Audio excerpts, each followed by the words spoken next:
Hello, and welcome to this episode of the World Discord Podcast.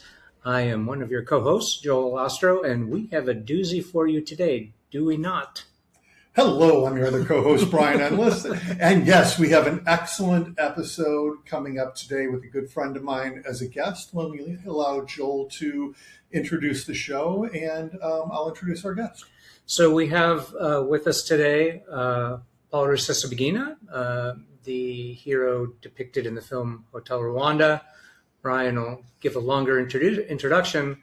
Rwanda is certainly not much in the U.S. news these days, but it is a very important player, certainly in Africa and the conflicts that continue in southern part of Africa. And we're happy to bring Paul here today. Brian, you do the introduction here. Yeah, no problem. Paul, welcome, first of all. Thank you for joining us. We appreciate it. Thank you, Brian. So when I met Paul, he was working on issues in Rwanda 10 years after the genocide. Most people know there was a genocide in Rwanda in 1994. Most people didn't hear anything about Rwanda since then and haven't heard it. Paul and his family unfortunately lived through that genocide in 1994. After the fact, though, his story was told in the movie Hotel Rwanda and in his autobiography, An Ordinary Man. And since that point in time, Paul has been working for human rights, both inside of Rwanda and in the neighboring Democratic Republic of Congo and in Eastern Africa and around the world. I started working with him on various human rights issues in 2007. What most people also don't know now is there is an authoritarian dictator in Rwanda named Paul Kagame. Paul Kagame would throw me in jail for calling him an authoritarian dictator. I think that's very, very safe to say. Unfortunately, Paul Rusesabagina was someone who Kagame saw as a critic that he wanted to stop. And almost exactly 6 years ago, Paul was captured, kidnapped, and taken to Rwanda against his will. And he was held there for 2 years and 7 months. He's now been out of prison for a little over 3 years. So I think we'll talk a little bit just about what's happening now in Rwanda and the Congo. And Paul, whatever you're comfortable in sharing of your experience, I'll just start by asking, how are you doing now? How's life? I think I'm doing very well right now. When I came out of prison, I was more or less finished. I was very weak, and I had to go home and rest. And my wife and children, my family took care of me for the last 3 years, and now I'm doing okay. Now I'm out talking, telling the world what they need to know. Excellent. So let's get into what they need to know. First, just a little bit of a history, since people have probably heard of Hotel Rwanda. Yeah. I don't know that anyone has seen it. Can you give the 2 or 3 minute version? You were the general manager of the Hotel Milcline called Hotel Rwanda, and it was the only oasis in which people were not killed inside of Rwanda when 800,000 people died in 3 months. You were able to save 1,268 people. Can you tell us just a little bit about that and how it impacted your life and your work afterwards? Actually, I had been general manager in the Milcline Hotel since October 1st, 1984. And then in 1992, I was transferred to another hotel, sister hotel, if I can call it that way, the then Diplomat Hotel, which is today's Kigali Serena Hotel.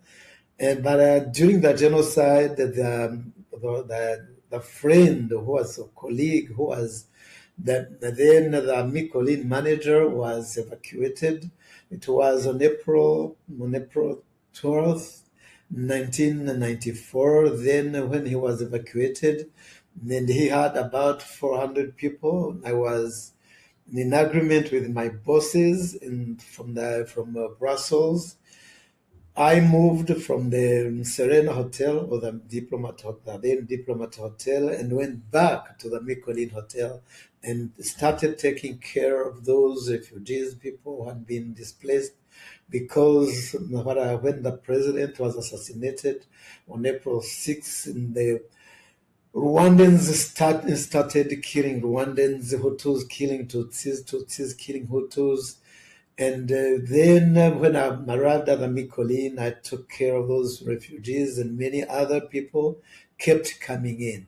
Mm-hmm. Surprisingly, what many Rwandans did not understand how I made it.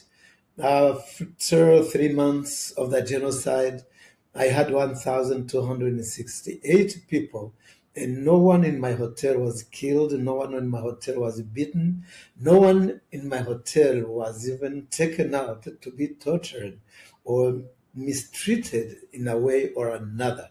And this is why, in the end, you saw a movie being made describing how 1,268 people happened to be saved, all of them alive. And this was a point in time where the West completely abandoned you.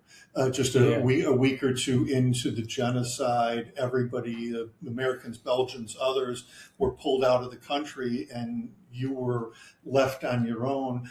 How do people in Rwanda feel about what happened during the genocide and what the international community didn't do, United States and others? Well, this is what the whole world did not know. All the embassies at that time were closed. Everything, nothing was open in the whole country. The whole country was in a total 150% mess.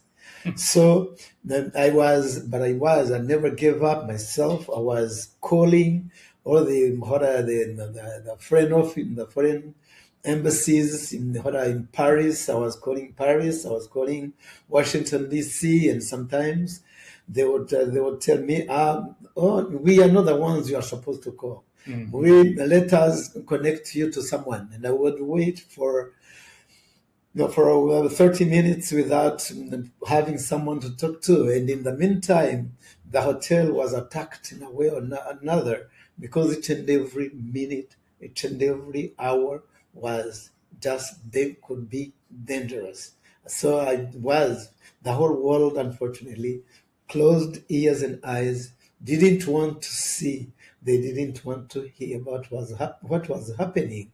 And this is why, at the end, when they happened to kind of surrender and they gave up to the winner, and the winner was given everything, who is Paul Kagame, who's leading Rwanda today, was given everything, including the possibility, the kind of authority of killing whoever he wants to kill, kidnapping whoever he wanted to kidnap, as he kidnapped me. But when I was kidnapped, the whole world, fortunately this time, stood up and fought for me until they got me out of hell.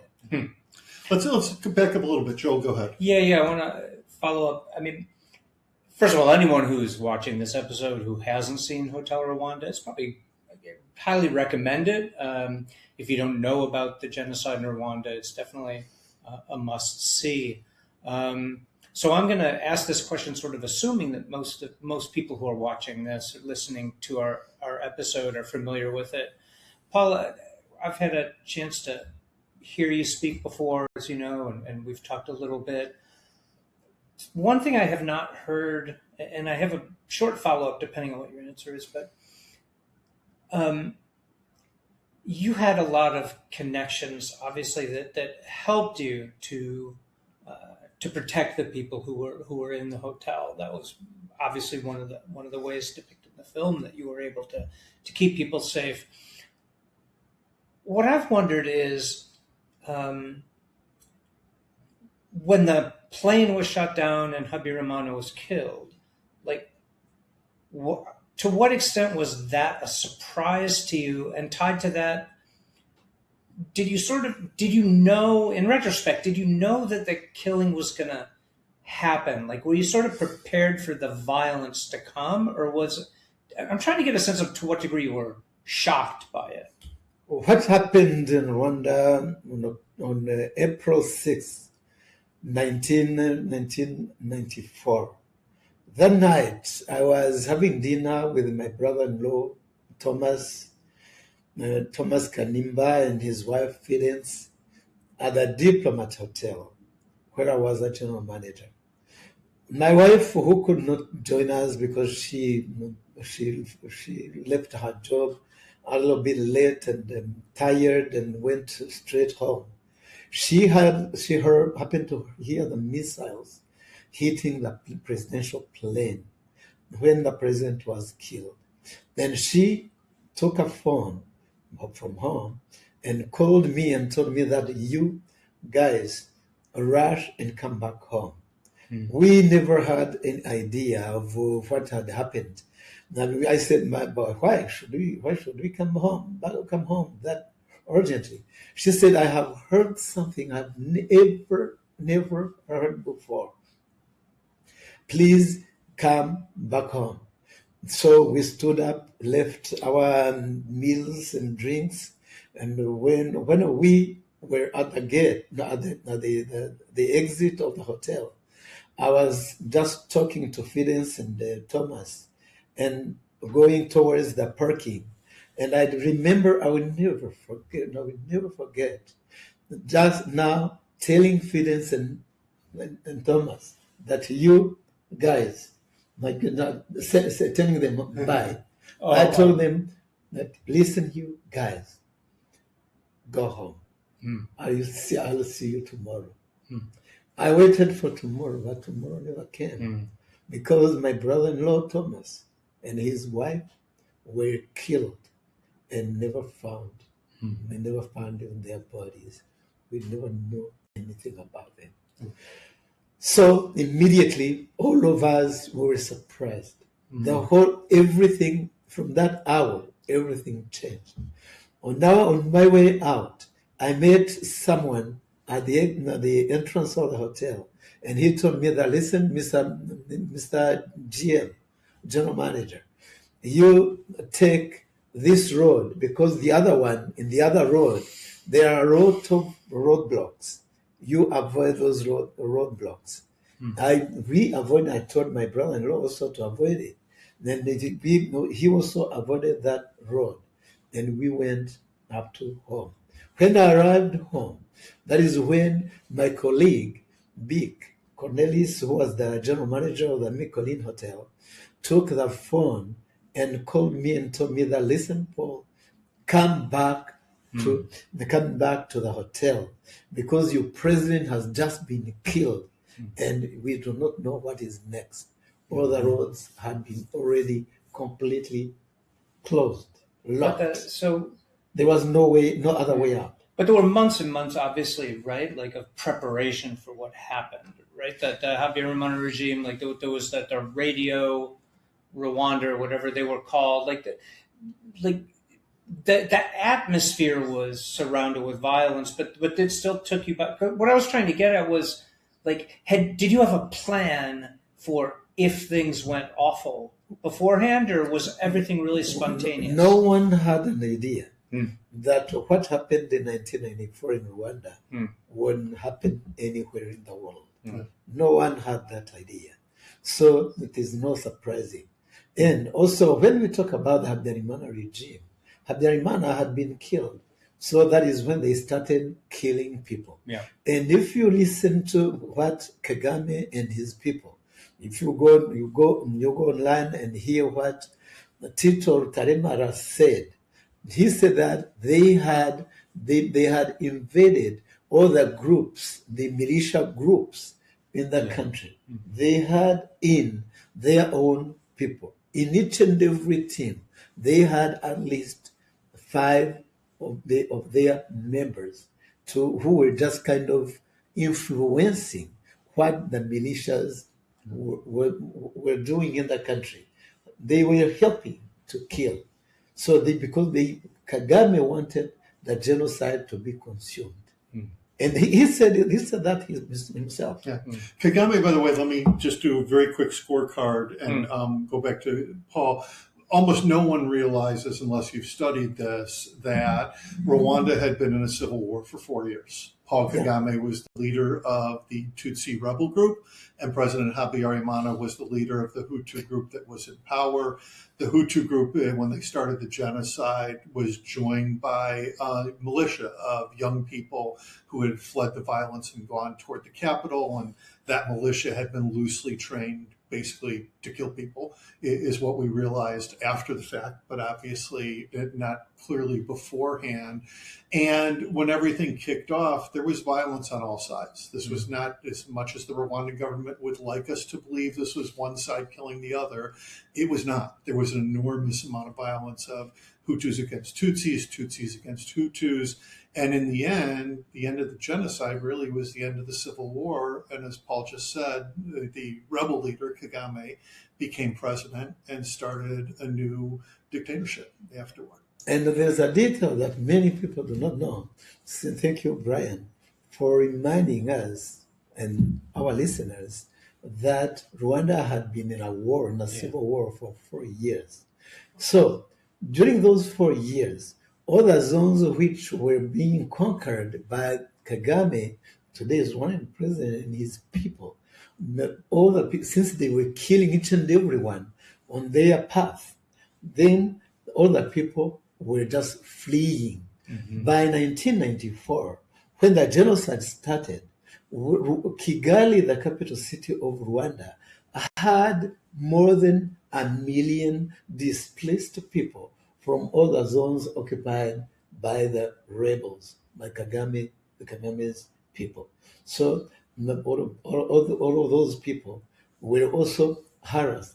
Many of their family members had been killed. So they happened to flee all those zones. So, well, let me jump forward here a little bit, Paul. So you stayed for a short while after the genocide ended. Unlike the movie Hotel Rwanda, you and your wife Tatiana stayed for a bit, and then eventually you moved out and got to Belgium and settled in Belgium. And then years later, the movie Hotel Rwanda comes out and your book comes out. What brought you to want to do human rights work? What was happening in Rwanda and in the region that you felt you had to become involved in human rights work? Well, this is what, thank you for asking me this question, because this is what many people do not know.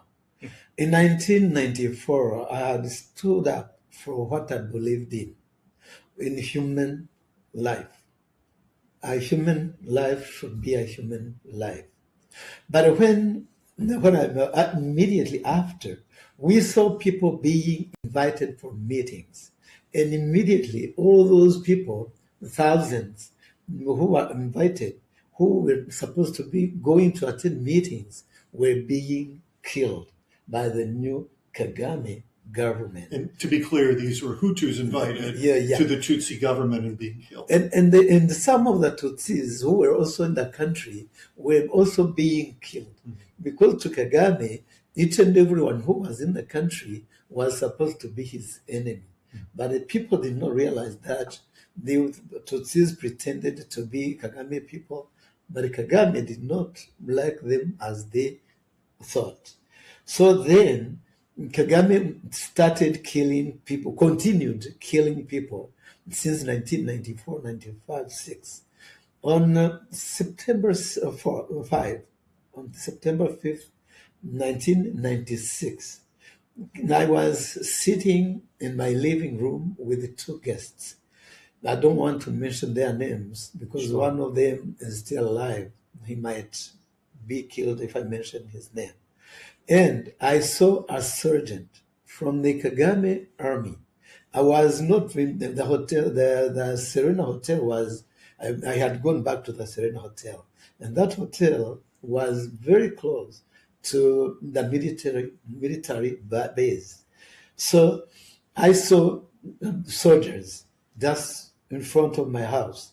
And the sergeant came into my house with a pistol and a Kalashnikov. And he told me that, listen, you, Mr. Manager, you have stolen computers. Now show me your house. I just stood up, very proud of myself, because I was supposed to be innocent. And he pulled out the pistol. When he was going to shoot me, and the housemaid who was standing there, when she saw him pulling out the gun, almost shooting me, she just made a noise and said loudly, "He's going to kill you, Papa Fiston. He's going to kill you, Papa Fiston." Fiston is the nickname of our youngest son. Mm. I then turned. I was still young, and I pushed him. He felt some meters away, and the one gun, the other one side, the other one the other side, and I ran outside, calling for help. It was a little bit dark in the evening. Then the army guys came in. The case was for them was kind of failing, so they came in and they evacuated him, pretended to be evacuating him, and then the following day, his boss came to my office and told me that, Mr. Manager, that guy did not have guns. I said, Sir, Major, I do not. No, he was a colonel. And I do not know how to use guns. I have never handled a gun in my life, but I know the difference between a gun and a kind of something which is supposed to be used for nothing. I said that guy had guns. Maybe they were not guns because they did not do the job, but they were guns. That afternoon of September 6th, the following day, I took a flight and went to exile. That is when I left Rwanda. Yeah.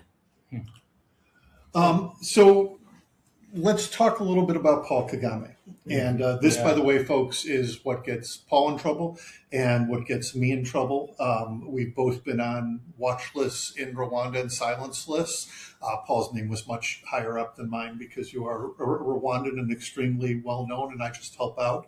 But what kind of things was Paul Kagame doing? He's known as a great leader in international affairs because he claims to have really helped Rwanda since the genocide. And still very popular in Europe, right? Still incredibly popular, still have friends in the United States.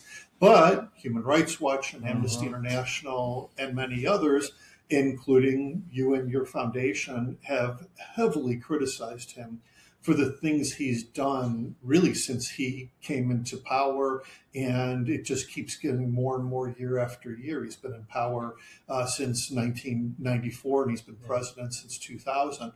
What are some of those things? What are the things that we should be concerned with that Paul Kagame is doing? Well, Paul Kagame is he's the most criminal man I have ever seen or heard of in my life. Kagame started killing Rwandans since October 1st, 1990 to date.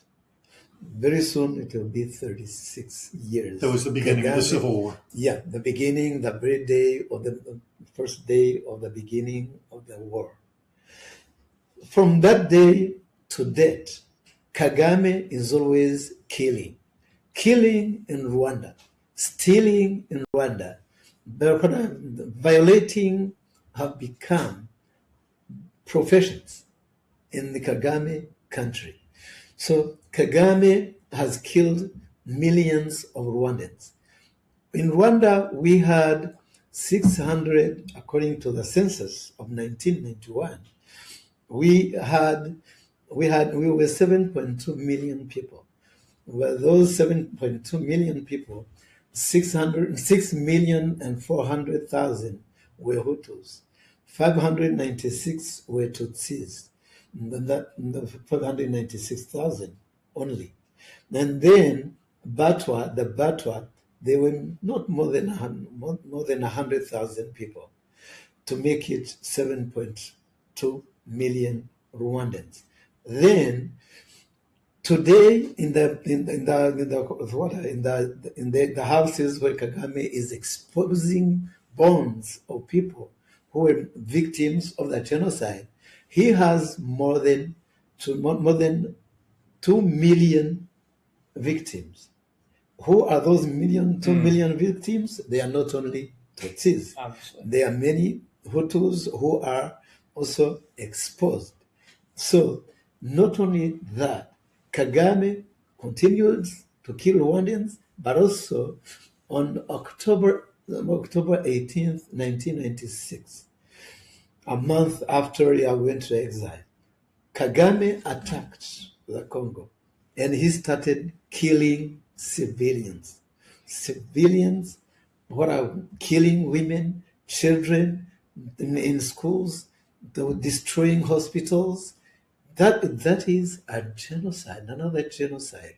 And since then, Kagame has killed about 11, 12 million people in the Congo.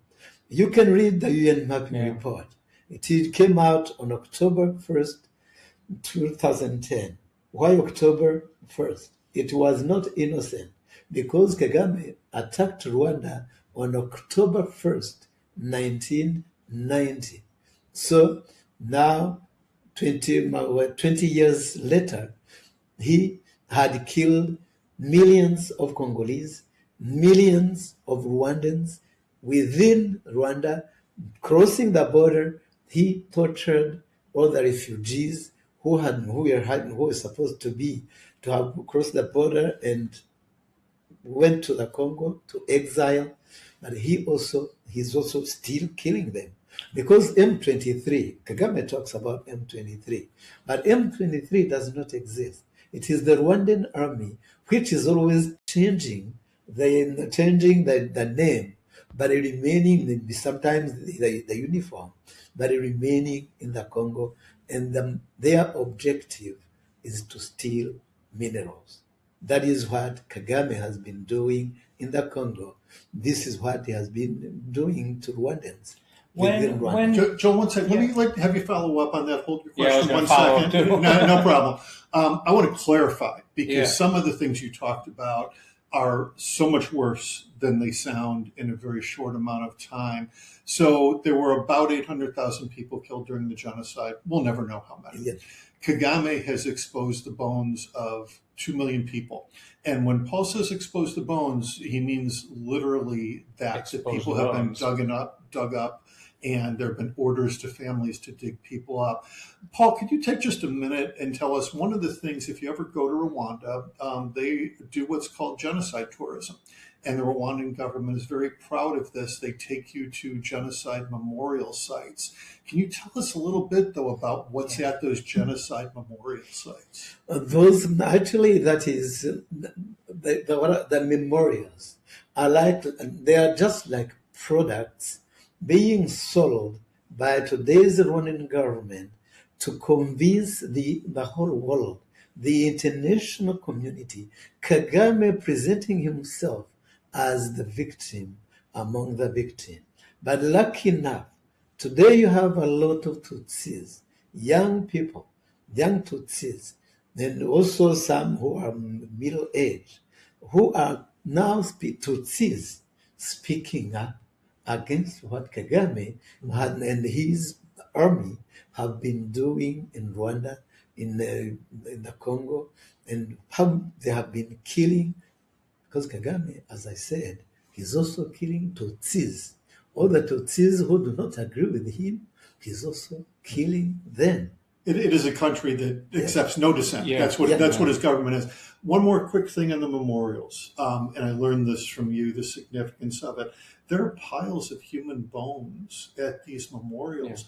What does that mean to Rwandans when you see a pile of bones like that? Oh, well, to Rwandans have never understood how such kind of product can be sold to the whole world. Rwandans do not understand that, and this is why many Rwandans, as I said, are also Tutsis, are also against what Kagame is doing. So going back to I'm interested in the invasion of Congo. At the beginning, my memory was Kagame's justification was they were going after the perpetrators of the genocide, the refugees who had fled, who were perpetrators. What do you see as well? Not what it. What is his justification for the conflict with Congo today? How does Kagame, how does the regime present why Rwanda is essentially at war with Congo all these years? It is surprising to see Kagame pretending that he is following the former genocidaires in the Congo. Because the FDLR, he pretends to be the enemies of the country. They are in Eastern Congo. And Eastern Congo is controlled by the Rwandan army. And also M23, then the AFC. Why is Kagame not taking those FDLR back to Rwanda, to their country, since he is the one controlling the zone? Yep. Why? Why isn't he taking them? So what is your answer to that? To me, that is also another product that Kagame is pretending to be selling, saying that I'm following killers, and yet those people who are pretended to be killers are with him in the zone he controls. And you mentioned the numbers before. M23, supposedly a rebel group that's really effectively a branch of the Rwandan army. You mentioned 10 to 12 million dead. These are mostly civilians. These are not FDLR, the old Hutu party. These are mostly civilians. Kagame goes back and forth on whether the Rwanda is involved in Congo or not. Some days they're not. Some days he says they are. What do they want out of Congo? Yeah, why are so many people being killed? Yeah, what does the regime want out of this besides killing? Well, as I said, Kagame invaded the Congo not because he was running after genocidaires, because there is no killer. No one is more killer than Kagame himself. So you can imagine a killer running after killers. Yep. So he's the most famous among the killers. Kagame is crossed the border on October 18th, 1996, going to steal minerals from the Congo. This is why all of these materials you're seeing being used in the social media and everything. Is it gold, diamonds? These phones, gold, diamonds, coltan, and other things, and other metals. The Congo has got about 60% of the whole world. Yeah, it's 60% of the coltan. Coltan in the world. They can't mine it all because Yeah. it's so far underground. Yeah. So, coltan, by the way, is used for computers and for other things. And Like coltan, circuit board kind of stuff. exactly.